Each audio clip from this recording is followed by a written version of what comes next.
tutorial. I'm doing homework 4 part D. So, throughout this homework, we have been doing different controllers, right? And through that, we were simulating different processes. So, which one we have right now we have is a transfer function. And we can see that this transfer function, it has 4 individual first order transfer functions in here. But they're all combined to make a 4th order transfer function with these 4 individual first order ones. And then we have this 1.5 is our overall gain. You can see that in our previous problem over here, we had for a 3rd order, it was just one processee, or it was the processee affecting it to the 3rd power. These are going to be 4 individual processes that make this 4th order, so it will be a little different. So let's run a simulation on this. I'm going to grab this up here. Let's get our t-plot and h-plot on this. So I'm going to be doing GP.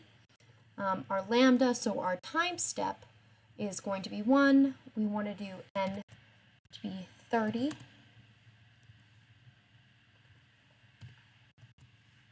And then this is going to be 1.5. From this, we can simulate, we can have some results here. So let's do our figure. I'll just grab it from up top here.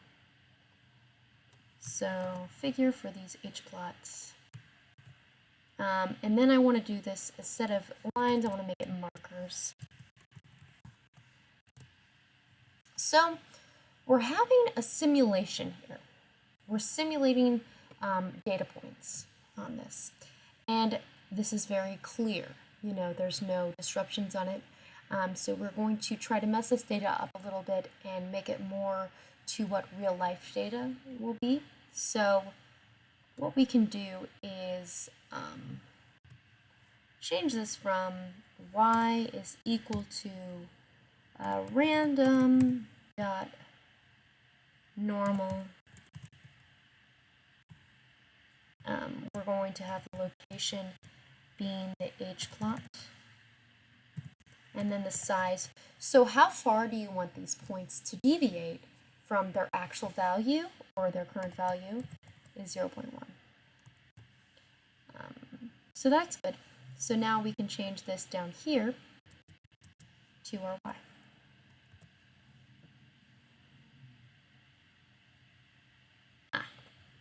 And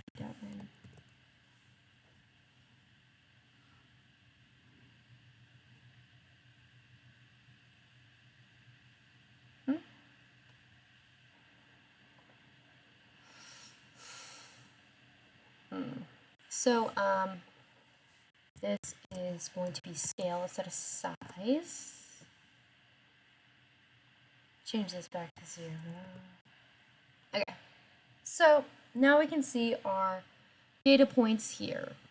We can see kind of a little bit of shifts in the points. It's not going to be very even, but we have some shifts in this, right?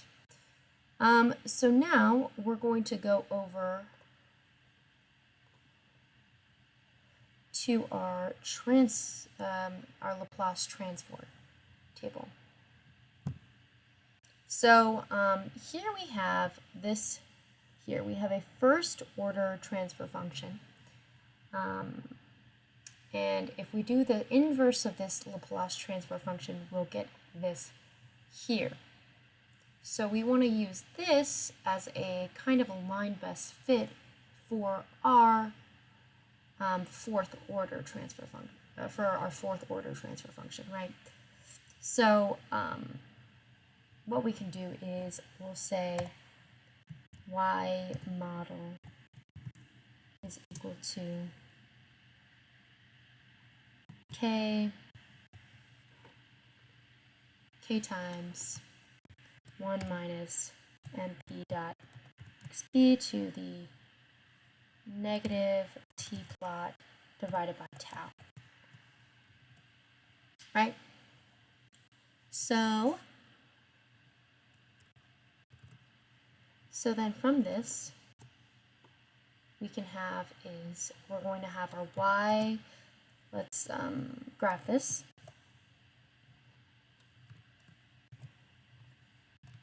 Let's see how well this worked on here.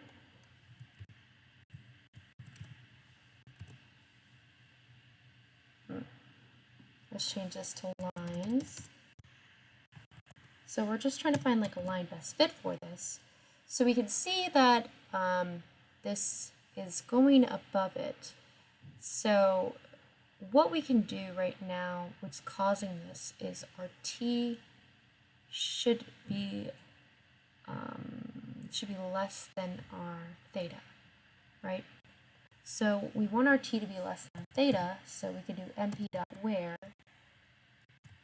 and we can do is t plot is less than theta to 0 to this to make a better line fit. And then if we look at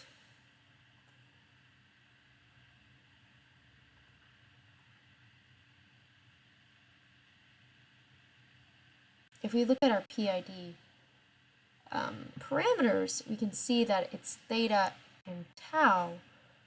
So we can do is minus theta. And then we want these together.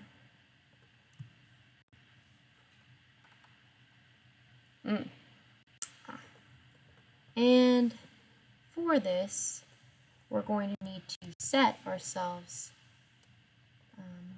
let's set some initials. So K, we need is going to be like 1.5.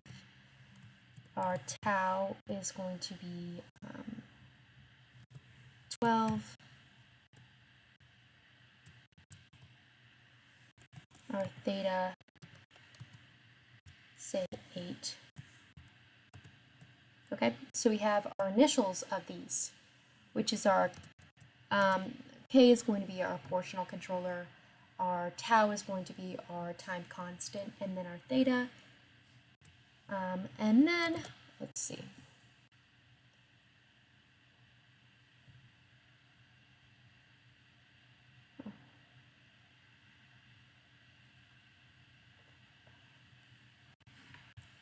Or let's change that.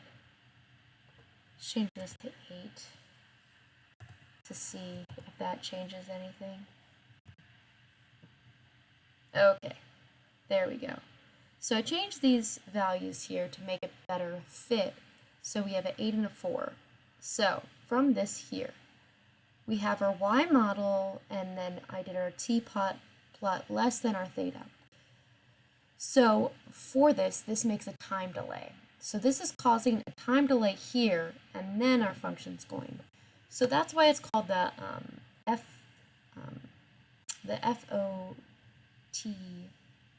FOPTD, which is our first order plus our time delay. So this is causing us to have a time delay here, and then I did a line best, I fixed our tau and our theta to have a better fit on this. So the next thing that we can do to this is let's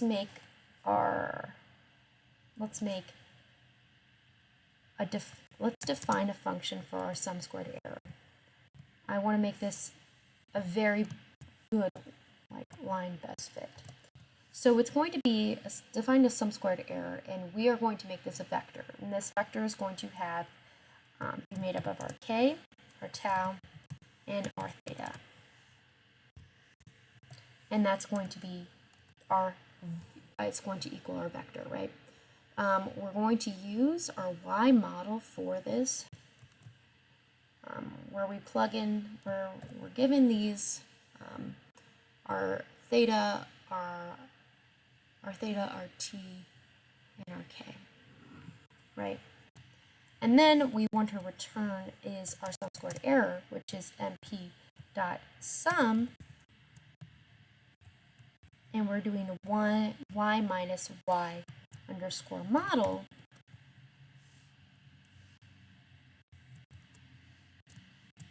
two. So we're going to square the difference between our y, which is our actual data, to our y model. We're going to square that. Okay. Now from this, what we're going to do is let's use our optimize function. So sp.optimize minimize, and we're going to do our sum squared error, and we're doing our k, our tau, and our theta. And let's, we only want the x values on this. We don't want our y values, so we have to do dot x. And then this is going to give us k fit, tau fit, and then our theta fit.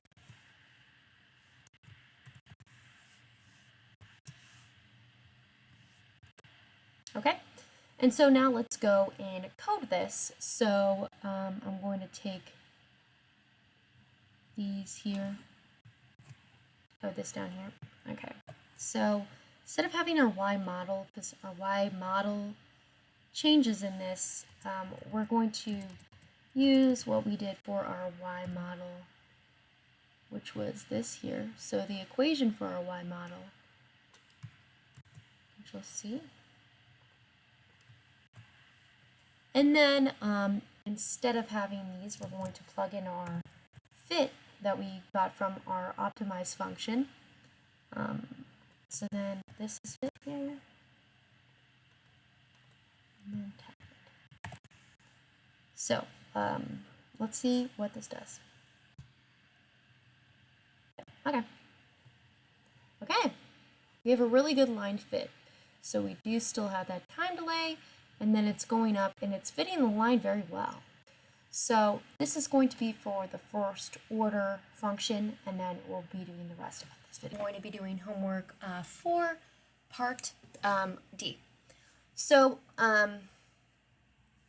going into this, we just, for part D, we did the first order plus time delay. Now we need to know this Smith and Corbio parameters. So what we have here, I have these numbers, and what I got them from is our PID parameters. So if we look down here, we have the first order plus time delay model with the Smith and Corbio. We have our set point. We're using a set point. We're doing a PI controller, and then from our PI controller we have our proportional, which has an A, and then our proportional has a B, and then we have our integral, and it has an A and a B as well. So from that I got those data values. So what we have is we have this design relationship here where we have our y using a theta over our tau and then b, and this is for our proportional mode. So we can do is y is equal to a, so PA times theta underscore fit divided by tau fit, and then this is to the PB, the proportional B, to the proportional B. So then after this, what we have is we have our y equals k, which is our process control, and then our proportional controller. So currently we solve for y. Now we're going to solve for our proportional controller. So proportional controller is going to be y divided by k. C is equal to y divided by, and then we're using a k-fit for this. So you have to put k-fit for these values. So now we have done things for our proportional. Now we need to do our integral. So we can see here that we have tau divided by tau I is equal to a plus b over theta times tau, theta over tau. So we're going to solve for that because we have our tau fit. Now we just have our tau I is going to be equal to our tau fit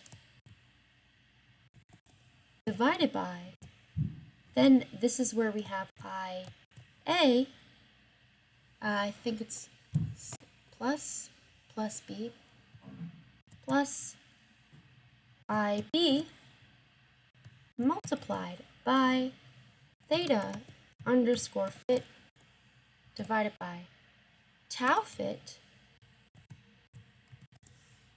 and then this, okay, there's just like that. Okay, so we don't have anything else. So these are the equations we have been given. So we have our y, our tau I, our kc. So what we can do is we can grab values that we have, because we're going to want to use our same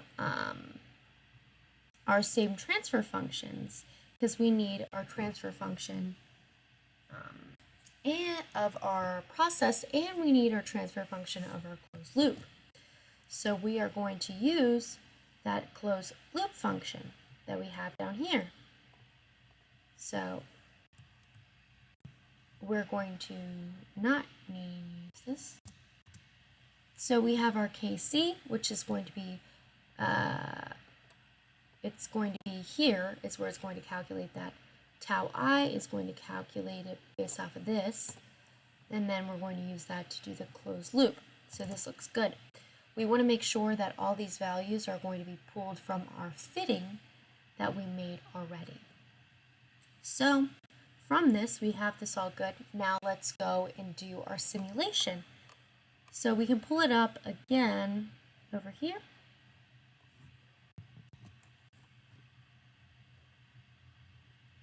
So our simulation results, let's change these to y and t. And then this is t, and then this is y. And we also want to see our Bode frequency simulation as well, because that is also going to help us with this. So,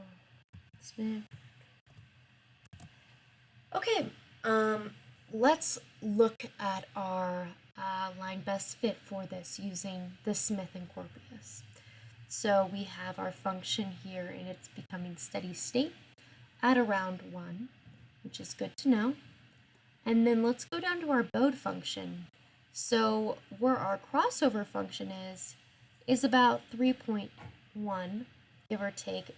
It's not really giving me negative 180. That's okay. So from this, we know the frequency crossover. Let's go over here to look at our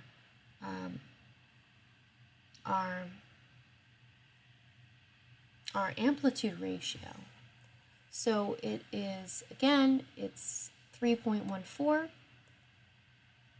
3.14 is at around 3.32, give or take. Again, these are going to have some round off errors because it's not going to give you exactly negative 180 based off the plot, but your amplitude should be around what is it? Should be around like 0.33 or 2. Should be around there for your correct answer. So this is the end. What we did was we simulated for D, we did the first part, which was our first order to find the line best fit.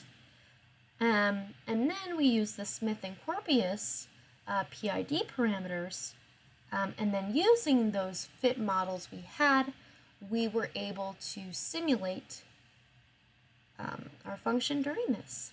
So this is the end of homework part D.